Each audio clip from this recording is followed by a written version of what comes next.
O dia em que fui a um motel com meu cunhado, e por coincidência, minha irmã estava no quarto ao lado com meu marido. Mas ao contrário da minha irmã, eu não estava lá para fazer nada de errado. No dia em que minha irmã completava 1 ano de namoro, meu cunhado veio até mim pedindo ajuda para preparar uma surpresa romântica. Ele queria pedi-la em casamento. Me contou que desejava algo mais íntimo e especial, e pensava em alugar um quarto de hotel, decorá-lo com presentes, balões e flores, e passar a noite lá com ela. Me perguntou se eu poderia ajudá-lo com a decoração, e eu aceitei. Disse que tentaria reservar o quarto pelo dia inteiro, para que tivéssemos tempo suficiente para preparar tudo antes da noite. Contei ao meu marido sobre os planos, disse o dia, a hora e o local. E ele não viu nenhum problema. Na verdade, me apoiou totalmente. No entanto, no dia combinado, o hotel ligou para meu cunhado para avisar que não poderiam manter a reserva durante todo o dia, nem mesmo pagando um adicional. De última hora, começamos a buscar outro hotel, mas como era feriado, tudo estava lotado. Não havia quartos disponíveis em nenhum lugar. Foi então que sugeri: por que não tentam um motel? Um mais elegante, bem decorado, no final dá no mesmo. Ele concordou e conseguiu reservar um quarto em um motel bonito e bem arrumado. Combinamos ir durante o dia para decorá-lo, e que à noite ele voltaria com minha irmã para a surpresa. Mas na pressa esqueci de avisar meu marido que o local havia mudado. Já não seria um hotel, mas um motel. Chegamos e começamos a decorar. Ele enchendo balões de um lado, eu do outro. Até que de repente ouvimos gritos vindos do quarto ao lado. Eram gritos de mulher, mas não eram gritos quaisquer. A voz soava incrivelmente parecida com a da minha irmã. Nesse momento fiquei desconcertada, mas tentei ignorar. Pensei: impossível, não pode ser. Mas meu cunhado também a ouviu. Ele parou, me olhou confuso e disse: nossa, essa voz parece muito com a da sua irmã. E então a mulher gritou novamente. Nesse instante eu soube. Era minha irmã. Meu coração acelerou, mas não por mim, mas por ele. Pensei em como seria devastador para ele. Ele era um homem tão bom. Ainda assim, fiquei em silêncio até que ele me olhou com os olhos cheios de lágrimas e disse: tenho certeza de que é ela. Ver o sofrimento dele partiu meu coração.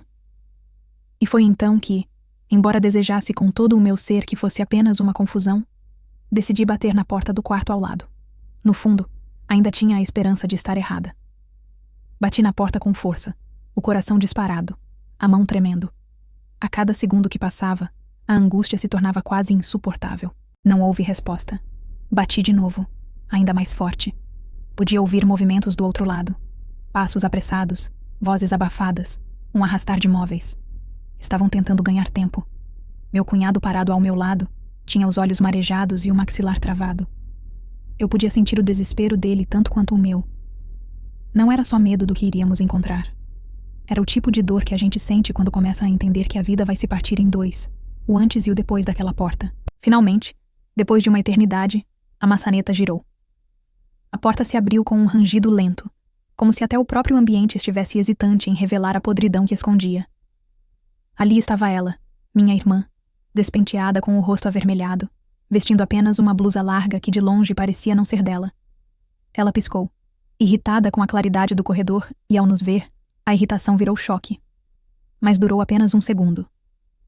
O que vocês estão fazendo aqui? Perguntou com a voz áspera, tentando soar autoritária, como se nós estivéssemos invadindo a privacidade dela.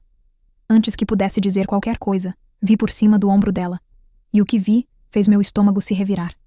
Lá dentro, ainda ajeitando as calças, estava o meu marido. Meu marido. Ele congelou quando nossos olhares se encontraram, como um animal pego em armadilha, a vergonha estampada no rosto, as mãos trêmulas tentando esconder o que não podia mais ser ocultado. Meu cunhado soltou um som abafado, como se o ar tivesse sido arrancado de seus pulmões. Ele deu um passo para trás, como se aquilo fosse o suficiente para escapar da cena da realidade, da dor esmagadora que nos cercava. Não é o que parece, minha irmã gritou de repente, levantando as mãos, a voz cortante e desesperada. Eu só vim conversar com ele. É coincidência? A gente se encontrou aqui sem querer. Conversar sem querer, sem roupas em um motel. O cinismo dela me atingiu como um tapa no rosto. Mas naquele momento, o que mais me doeu não foi a traição em si. Foi olhar para o meu cunhado, ver o homem bom que confiava nela cegamente desmoronando bem na minha frente. Ver como ele ainda tentava, por 1 segundo, acreditar naquela mentira absurda, como se quisesse desesperadamente que tudo tivesse uma explicação plausível. Mas não tinha. Ele balançou a cabeça, lágrimas descendo pelo rosto, sem que ele sequer tentasse impedir. Eu quis abraçá-lo, protegê-lo, mas minhas próprias pernas mal conseguiam me sustentar. A raiva fervia dentro de mim, misturada a uma tristeza profunda. Mas a minha dor parecia pequena diante da dele. Minha irmã, percebendo que as desculpas não estavam colando, mudou de tática. Se fez de vítima. Começou a chorar, a dizer que era culpa dele, do meu cunhado, que ele era frio, distante, que ela estava carente e vulnerável. O meu marido não dizia nada. Ficava ali calado, a cabeça baixa, como um covarde que não tem nem a decência de enfrentar as consequências. Eu senti vontade de gritar, de destruir tudo ao meu redor, mas permaneci imóvel, como se presa em um pesadelo do qual não conseguia acordar.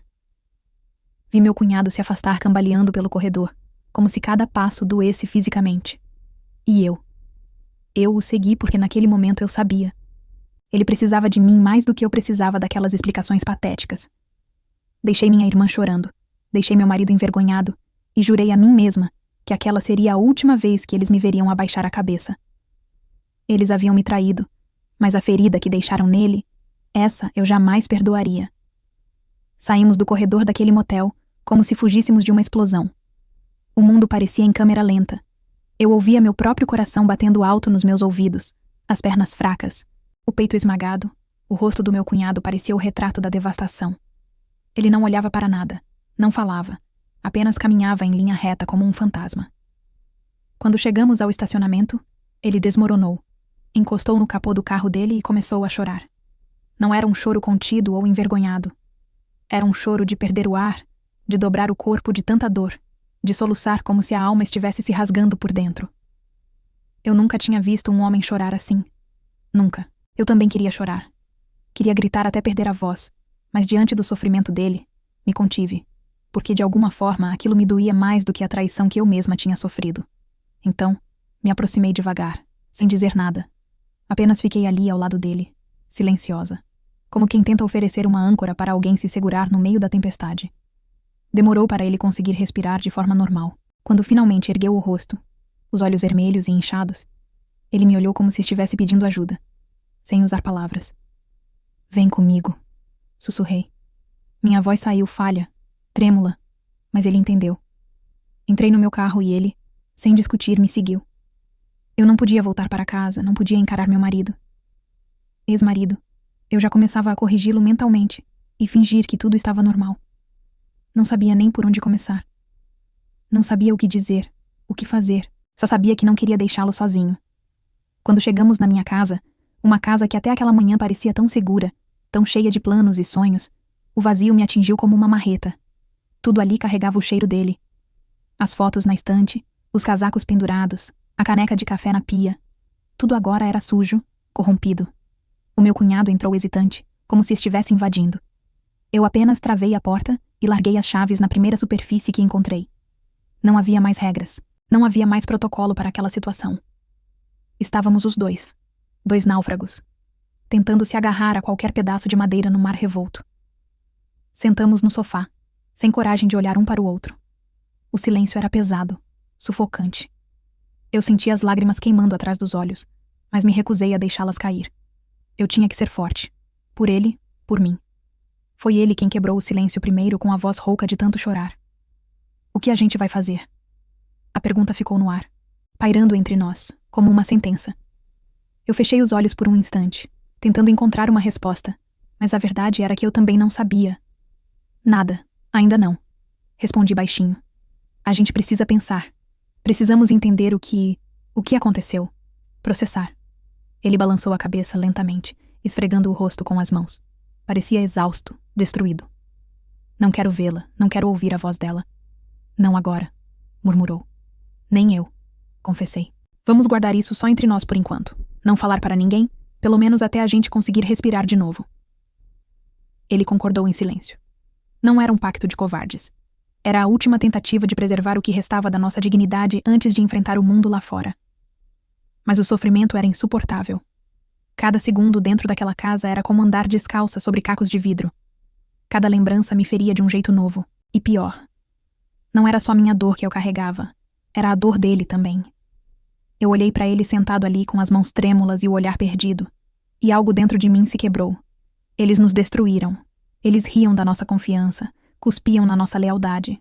E ainda assim, naquele momento, tudo o que eu queria era proteger aquele homem bom da crueldade que acabávamos de testemunhar. Porque se o mundo já tinha nos virado as costas, pelo menos nós ainda tínhamos um ao outro. Durante alguns dias, a casa ficou mergulhada num silêncio pesado. Meu cunhado praticamente se mudou para o quarto de hóspedes. Nenhum de nós tinha forças para falar sobre o que aconteceu.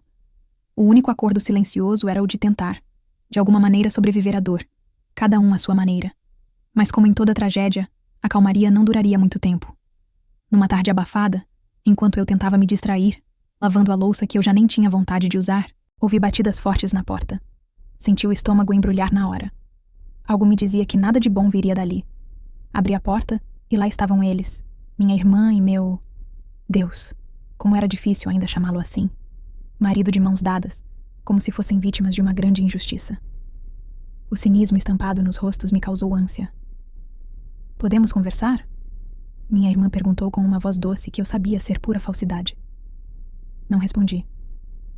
Apenas me afastei e deixei que entrassem. Meu cunhado, que estava na sala, se levantou de imediato, tenso. Eles se sentaram como se fossem donos do lugar. Meu marido, ex-marido, me olhou com uma expressão de reprovação, como se eu tivesse cometido algum crime imperdoável. Então, minha irmã começou. Olha, nós sabemos o que você tentou fazer, disse ela cruzando os braços. Você armou toda aquela cena para nos separar. Você manipulou tudo. Tive que me segurar para não rir de nervoso. Era surreal. Era doentio. Você tá falando sério? Perguntei a voz embargada. Claro que estou. Ela continuou inflando o peito como se estivesse prestes a apresentar a tese do século. Você sempre teve inveja de mim. Sempre quis destruir minha felicidade. Não é coincidência que tenha levado o meu noivo para um motel? Um motel? E depois, feito toda aquela cena. Chega. Meu cunhado se levantou vermelho de raiva. Foi você que estava lá traindo. Eu vi, eu ouvi. Como tem coragem? Ela se virou para ele com um olhar gélido e venenoso. Ah, claro. Agora você é inocente, né? Aposto que nem sabe direito o que viu. Aposto que ela te envenenou contra mim. Meu marido apenas abaixava a cabeça se encolhendo. Não teve sequer a dignidade de negar, de admitir, nada, covarde até o fim. As palavras dela começaram a se espalhar como veneno. Em menos de um dia, a família inteira ficou sabendo. Mas é claro, a versão que ouviram foi a dela. Fui acusada de ter armado uma armadilha para separar os dois, de ser invejosa, rancorosa, cruel. Como você teve coragem de destruir a felicidade da sua irmã? Me perguntaram. Minha mãe me ligou chorando, dizendo que estava decepcionada comigo. Meu pai, tão rígido, me mandou uma mensagem fria, dizendo que não queria mais se envolver nos meus teatros. Meus tios, meus primos, todos, sem exceção, viraram as costas. Eles escolheram acreditar na história dela. Fui humilhada, pisoteada, pintada como uma vilã de novela barata. Eu que tinha passado a vida tentando manter aquela família unida, tentando ser boa, correta, leal. E agora eu era a traidora. Senti vontade de gritar para o mundo que era tudo mentira, que eu era a vítima, que eles eram os traidores. Mas ninguém queria ouvir, porque era mais fácil odiar a mim do que encarar a verdade feia e suja que minha irmã e meu ex-marido representavam. Fiquei sozinha, exceto pelo meu cunhado. Ele foi o único que permaneceu, o único que viu a verdade. E isso, naquele momento, foi a única coisa que me impediu de desabar de vez. Depois de dias sendo tratada como a pior pessoa do mundo, eu já tinha aceitado que não havia mais nada que pudesse fazer. As pessoas acreditam no que querem acreditar. E naquele momento, parecia mais conveniente para todos que eu fosse a vilã. Meu cunhado, no entanto, não desistiu. Eu percebia o jeito como ele me observava em silêncio, como se carregasse dentro de si uma fúria que ainda não tinha explodido. Foi ele quem propôs a reunião. Confesso que hesitei. Não queria mais me humilhar diante daquela gente. Não queria me sentar na frente de pessoas que me apontavam o dedo com olhares de desprezo. Mas por ele aceitei. Talvez fosse nossa última tentativa de fazer justiça. Naquela tarde, sentados na casa da nossa mãe, estavam todos. Meus pais, meus tios, primos, até alguns amigos próximos da família. E claro, minha irmã e meu ex-marido, juntos, como se fossem vítimas de uma conspiração absurda. Eu sentei num canto sem dizer uma palavra. Minha presença era ignorada, como se eu fosse um fardo que eles foram obrigados a suportar. Meus olhos estavam secos. Eu já não tinha mais lágrimas para oferecer. Foi então que meu cunhado se levantou sem rodeios, sem gaguejar. Eu trouxe provas, disse, e a sala mergulhou num silêncio tenso. Ele colocou o celular na mesa, conectou na televisão e começou a mostrar tudo. As fotos, as mensagens, as reservas do motel, a troca de conversas entre minha irmã e o meu marido, combinando encontros, trocando declarações nojentas de amor e de desejo, enquanto pelas costas nos destruíam. A cada nova imagem que surgia na tela, eu via os rostos na sala mudarem. Primeiro incredulidade, depois choque e, por fim, vergonha. Minha mãe levou a mão à boca, sem conseguir disfarçar o horror. Meu pai, sempre tão durão, enrubesceu de raiva e abaixou a cabeça. Meu cunhado não parou. Continuou lendo palavra por palavra, expondo sem dó a sujeira que eles tentaram esconder. Minha irmã tentou se defender, tentou gritar, fazer escândalo, dizer que era montagem, que era tudo manipulado, mas a quantidade de provas era tão esmagadora que nem ela conseguiu manter a mentira de pé. Meu ex-marido permaneceu mudo, encolhido no sofá, como o covarde patético que sempre foi. Quando a apresentação terminou, o silêncio foi absoluto. Todos os olhares se voltaram para mim, mas dessa vez, cheios de vergonha e arrependimento. Era a minha chance de falar, de me levantar, gritar, jogar na cara de todos eles o quanto me feriram sem ao menos me ouvir. Mas eu não disse nada. Levantei-me devagar, peguei minha bolsa e encarei cada um deles, um por um. Agora vocês sabem, murmurei. E sinceramente não faz mais diferença nenhuma. Vi lágrimas escorrerem pelos rostos de alguns. Vi tentativas desesperadas de se aproximar, de pedir desculpas, de remendar o que era irremendável. Mas eu já estava cansada. Cansada de mendigar amor, compreensão, respeito. Sem olhar para trás, saí pela porta. Deixei para trás minha família. Deixei para trás os traidores. Deixei para trás a dor e, pela primeira vez em muito tempo, senti algo novo dentro de mim. Liberdade. Eles me perderam e eu finalmente me encontrei. Os meses que se seguiram foram difíceis. Muito difíceis. No começo, tudo parecia um vazio. Eu acordava e me perguntava quem eu era. O que sobrava de mim depois que roubaram tudo? Meu casamento, minha família, minha reputação. Mas aos poucos a dor foi se transformando em algo diferente. Algo mais forte. Algo que me fazia levantar da cama todos os dias. Mesmo quando eu ainda sentia vontade de sumir do mundo, meu cunhado, ou melhor, meu amigo, porque agora era isso que ele era, esteve ao meu lado o tempo todo. Não como uma sombra da dor, mas como uma prova viva de que era possível sobreviver ao que nos fizeram. Nos víamos quase todos os dias. No começo era estranho, silencioso, como dois soldados sobreviventes do mesmo campo de batalha, tentando entender como seguir adiante. Mas com o tempo, fomos criando uma amizade que eu jamais imaginei que pudesse existir. Era uma relação baseada no respeito mais profundo, no sofrimento compartilhado, na compreensão silenciosa de quem sabe, sem precisar dizer o que o outro carrega por dentro. Não houve romance, não houve beijos roubados ou promessas vazias. Era muito mais bonito do que isso. Era real. Fizemos pequenas viagens, começamos novos hobbies, reformamos pedaços da casa, rimos, choramos, aprendemos a viver de novo. E cada passo, cada respiração nova, era uma pequena vitória. Enquanto isso, minha irmã e meu ex-marido, esses afundavam, rejeitados pela família, isolados dos amigos, vistos como a vergonha de todos que um dia os conheceram. Não demorou para começarem a tentar se reaproximar. Mensagens, ligações, cartas dramáticas, pedidos de perdão enfeitados com justificativas patéticas, tentativas de reescrever a história como se fossem vítimas do próprio erro. Eu e meu amigo, porque agora era isso que ele era de verdade, recebemos os primeiros contatos com uma mistura de incredulidade e desprezo. Mas foi numa tarde de domingo que a cena final aconteceu. Eles apareceram pessoalmente, parados na minha porta, magros, abatidos, com olhares de súplica. Nós erramos, nós sabemos, disse minha irmã, a voz embargada. Mas somos família. Eu encarei os dois sem sentir nada além de um desprezo gelado. Família? Repeti, deixando escapar uma risada seca. Vocês perderam esse direito quando decidiram apunhalar quem mais confiava em vocês. Agora podem voltar para o buraco de onde saíram. Meu amigo, ao meu lado, cruzou os braços e disse firme: Vocês não são bem-vindos aqui. Nunca mais. Fechei a porta na cara deles, sem gritar, sem chorar, sem tremer. Só fechei. E quando ouvi o som da maçaneta se encaixando, foi como se tivesse fechado também uma parte dolorosa da minha vida. Olhei para ele, ele olhou para mim, e nós sorrimos. Era um sorriso de quem sabe que perdeu muito, mas ao mesmo tempo ganhou algo inestimável. A liberdade. Liberdade de carregar quem não merece nosso amor. Liberdade de reconstruir a vida sem se curvar para quem nos machucou. Liberdade de ser feliz, sem medo, sem culpa.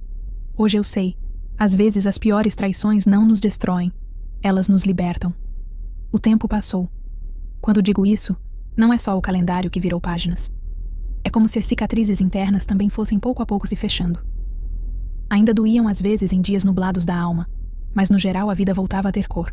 Meu amigo, porque agora ele era definitivamente o melhor amigo que eu poderia ter, floresceu diante dos meus olhos. Era bonito de ver. De um homem quebrado se tornou alguém mais forte, mais leve e, claro, eventualmente conheceu alguém. Eu ainda lembro do dia em que ele apareceu na minha casa, todo nervoso, mexendo nas chaves do carro, como se tivesse 15 anos de novo. Eu queria te apresentar alguém, disse tentando soar casual, mas falhando miseravelmente. Ri cruzando os braços. E, lá vem. Provoquei divertida. Tá apaixonado, é?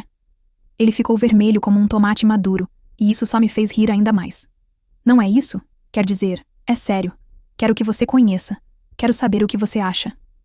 E de repente senti uma responsabilidade enorme. Ele confiava tanto em mim que precisava da minha aprovação, da minha opinião.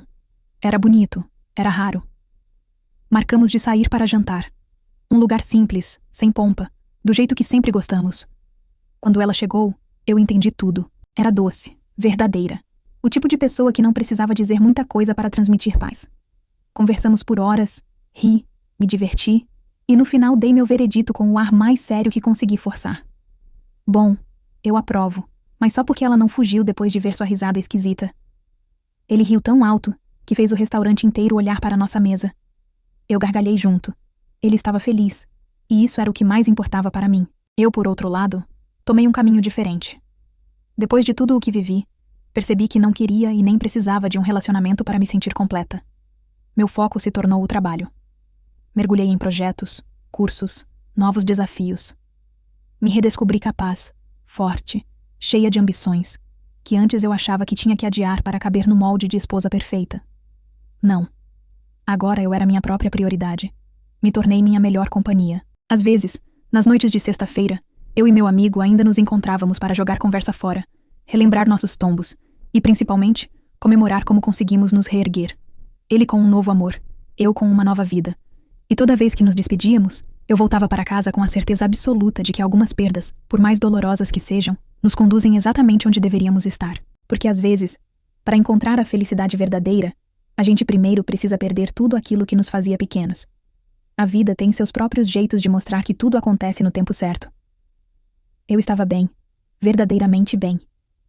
Não aquela felicidade forçada que a gente finge para o mundo, mas uma paz silenciosa que eu carregava comigo, mesmo nos dias mais corridos. Foi numa tarde ensolarada enquanto eu organizava meus papéis no escritório que ele apareceu. E com aquele sorriso bobo que eu já conhecia tão bem, entrou sem nem bater, como fazia sempre, e se jogou no sofá, nervoso e radiante ao mesmo tempo. Tenho uma coisa para te contar, anunciou. Se for para dizer que aprendeu a cozinhar, já aviso que não acredito, respondi rindo. Ele revirou os olhos, mas manteve o sorriso. Vou ser pai. Por um segundo, o mundo parou. Senti meus olhos se encherem d'água, mas dessa vez de felicidade genuína. Ele que um dia pensei ter perdido tudo, agora estava começando uma nova história. Levantei-me num pulo e o abracei tão apertado que ele reclamou rindo. Parabéns, meu amigo, sussurrei. E tem mais? Disse-me soltando devagar, os olhos brilhando de emoção. Eu queria que você fosse a madrinha. O coração disparou. Não pensei 2 vezes. É claro que eu aceito, respondi rindo, e já me imaginando com lágrimas no batizado. Tudo estava certo. Tudo tinha finalmente encontrado o seu lugar. Tudo menos ela. Quando minha irmã descobriu, claro, foi um escândalo. Mandou mensagens furiosas e indignadas, como se o mundo lhe devesse alguma coisa. É um absurdo eu não ser convidada. Ela gritou numa das mensagens de voz, tão histérica que parecia uma criança fazendo birra. Eu apenas ri. Respondi calma, fria e certeira. Lugar de cobra é no meio do mato e você está exatamente onde deveria estar. Não respondi mais nada depois disso. Bloqueei, apaguei, segui em frente. Enquanto eu construía uma vida cheia de amor, respeito e verdade, ela afundava cada vez mais em relacionamentos fracassados, repetindo o mesmo padrão de traição, mentira e autossabotagem que ela mesma escolheu. Era triste, mas era a escolha dela. E eu já tinha aprendido que não podia e nem queria salvar quem não quer ser salvo. Meu amigo, agora prestes a ser pai, florescia. A família da nova esposa o acolheu de braços abertos, com respeito, carinho e tudo aquilo que ele sempre mereceu, mas nunca teve na nossa antiga família. Eu, por minha vez, seguia feliz. Não precisava de rótulos, de alianças, de promessas de amor eterno. Minha felicidade era real porque vinha de mim mesma. E naquela nova vida que construímos juntos, ele com sua família, eu com meus sonhos e conquistas, entendemos que às vezes a verdadeira vitória é simplesmente ser feliz enquanto os outros se afundam nas próprias escolhas. Sem ódio, sem mágoa, apenas livres.